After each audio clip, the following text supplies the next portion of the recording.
China's manufacturing activity in December contracted for the first time in over 2 years amid a bruising trade war with the United States and a slowing domestic economy. The Manufacturing Purchasing Managers Index, or PMI, a gauge of factory conditions, came in at 49.4 for the month, down from 50.0 in November, according to official figures from the National Bureau of Statistics, or NBS.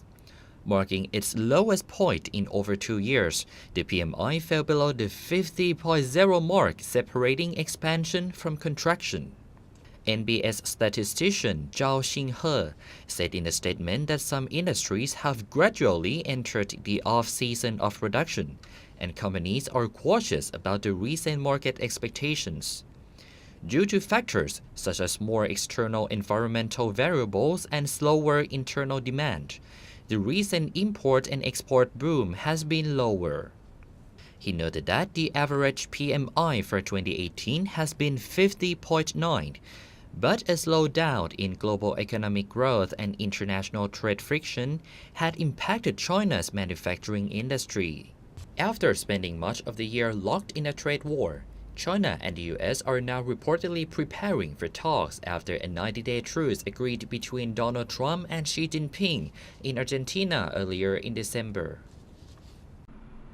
Japan has demanded talks with South Korea over a Korean court compensation award against a Japanese company for using forced laborers during the Second World War, saying all such claims were settled decades ago.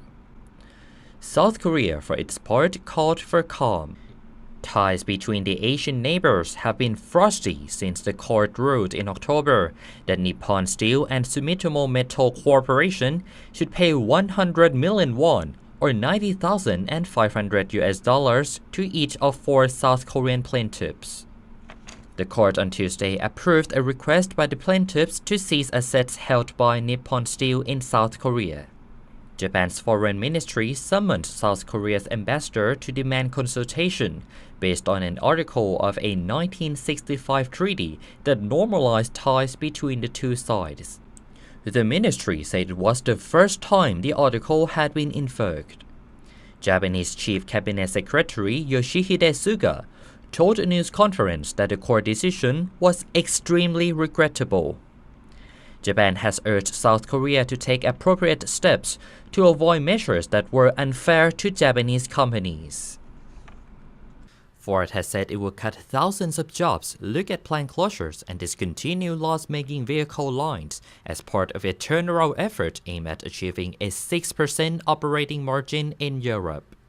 Ford Europe has been losing money for years, and pressure to restructure its operation has increased since ARC rival General Motors raised profits by selling its European Opel and Vauxhall brands to France Peugeot SA.